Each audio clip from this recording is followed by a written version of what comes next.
नमस्कार। आज बात करेंगे एक महत्वपूर्ण विषय पर और जो है हमारे बच्चे। बच्चे, छोटे छोटे बच्चे जो उनकी तकलीफ़ हम तक पहुंचाने में कई बार असमर्थ होते हैं। तब हमें उनकी तकलीफ़ों को समझ लेना होता है, समझना पड़ता है। मेरा बच्चा किस चीज़ के लिए रो रहा है, उसे शरीर में क्या तकलीफ़ हो रही है, मात्र शरीर में ही नहीं, उसके मन में क्या तकलीफ़ हो रही है, ये भी हम बड़े लोगों को समझना ही पड़ता है। आज ऐसे कुछ लक्षण और उसके ऊपर कुछ होम्योपैथिक इलाज बताने जा रही हूँ। तो बहुत ही महत्वपूर्ण ये वीडियो होने वाला है। इसे पूरा सुनिएगा, स्किप मत कीजिएगा और नोट करके रखिएगा, ये काम में आने वाला है।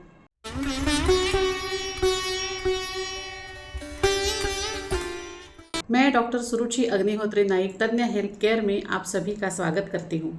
और आज का महत्वपूर्ण विषय बच्चे, उनका आरोग्य और कुछ खास टिप्स इलाज के साथ।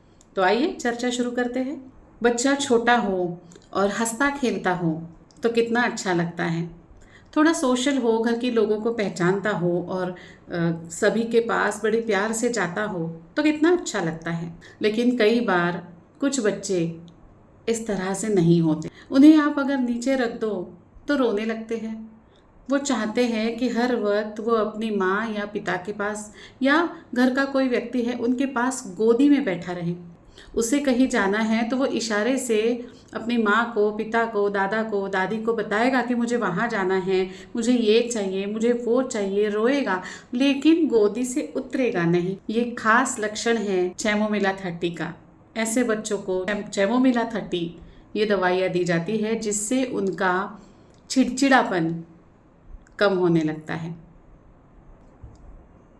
कई बच्चों में हम एक चीज़ देखते हैं कि बच्चा रोता है तो इस तरह से रोता है, चिल्ला चिल्ला के, चीख चीख के, कि हमें लगता है बच्चा ज़िद्दी है, पर ऐसा नहीं होता। रोते रोते सब कुछ भूल के वो बच्चा रोता है और कुछ क्षणों के लिए उसकी आवाज़ बंद हो जाती है। उसकी आवाज़ बंद नहीं होती है, उसकी सांस रुक जाती है। इतना भीतर से, इतना अंदर से वो बच्चा रो रहा होता है। ऐसे सांस रुकना अच्छी बात नहीं है और इसके लिए भी होम्योपैथी में एक दवाई है जिसका नाम है क्यूप्रम 30। ये जो चीख चीख के रोना और रोते समय सांस रुकना, ये इस दवाई से कम हो जाता है, बंद हो जाता है। कई बार बच्चे इस कदर रोते हैं कि रोते रोते वो लाल तो हो ही जाते हैं और उनका शरीर कांपने लगता है, मानो पूरे शरीर से वो रो रहे हैं। हाथ, पैर, सर, नाक, होठ हिलने लगते हैं, कंपन हो जाता है। ऐसे बच्चों के लिए और ऐसे लक्षण के लिए इग्नेशिया बहुत अच्छी तरह से कार्य करती है। कई बच्चे देर से चलते हैं, देर से बोलते हैं। वैसे तो ये सामान्य बात है, कोई बहुत असामान्य नहीं है, लेकिन अगर कुछ बच्चे असामान्य रूप से देर से चलने या बहुत देर से बोलने लगे और चलते चलते असामान्य रूप से गिरने लगे। देखिए, बच्चा चलेगा, फिरेगा, गिरेगा, लगेगा, ये तो बहुत आम बात है। लेकिन कोई बच्चा अगर कदम कदम पे गिर रहा हो, बार बार गिर रहा हो, तो ये बात थोड़ी सी ध्यान देने वाली बात है और इसके लिए भी होम्योपैथी में दवाई है। ऐसी स्थिति में एगेरिकस दवा बहुत कारीगर बताई गई है। कुछ बच्चे बड़े ही शैतान होते हैं, दिन भर सोते रहते हैं और जैसे ही मम्मी बेड पे आके सो गई, ये जनाब उठते हैं और रोने लगते हैं तो रात भर रोते रहते हैं। ऐसे बच्चों के लिए, इस लक्षण के लिए जलापा 30 ये एक कारीगर दवा है। कुछ बच्चे थोड़ा सा मानसिक विकास कम दिखाते हैं। जो शारीरिक विकास तो बहुत अच्छी तरह से होता है, लेकिन समझ के मामले में कई बार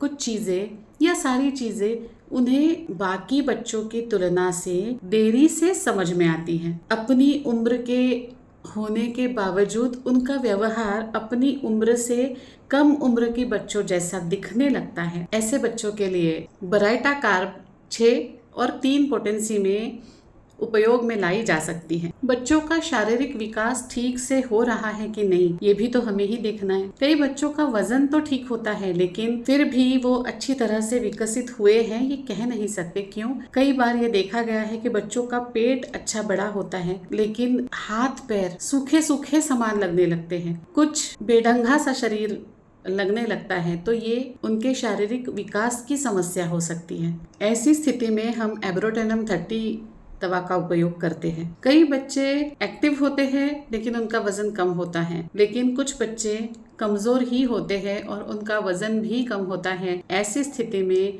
अल्फाल्फा मदर टिंचर का उपयोग किया जा सकता है। कई बार ऐसा होता है कि बच्चों को दांत बड़े देर से आते हैं और सिर्फ देर से नहीं आते, चिड़चिड़ापन, हमेशा कुछ चबाते रहने की इच्छा, कई बार थोड़ा सा दर्द भी दांतों में होता है जो बच्चे हमें बता नहीं सकते। तो ऐसे में कलकेरिया फॉस दवा बड़ी ही काम की दवा कहलाई गई है। तो ये सारी दवाएं और ये सारे बच्चों के लक्षण आज हमने डिस्कस किए। क्या आपके घर में भी छोटे बच्चे हैं? अगर छोटे बच्चे हैं तो क्या उन्हें ऐसी तकलीफें होती हुई आपने देखी हैं? तो फिर ये वीडियो सेव करना तो बनता है। तो जरूर ये वीडियो सेव कीजिएगा, लाइक कीजिएगा, जिनके यहाँ छोटे बच्चे हैं उनको शेयर कीजिएगा और चैनल को सब्सक्राइब कीजिएगा और अगले वीडियो का इंतजार कीजिएगा। तब तक के लिए धन्यवाद।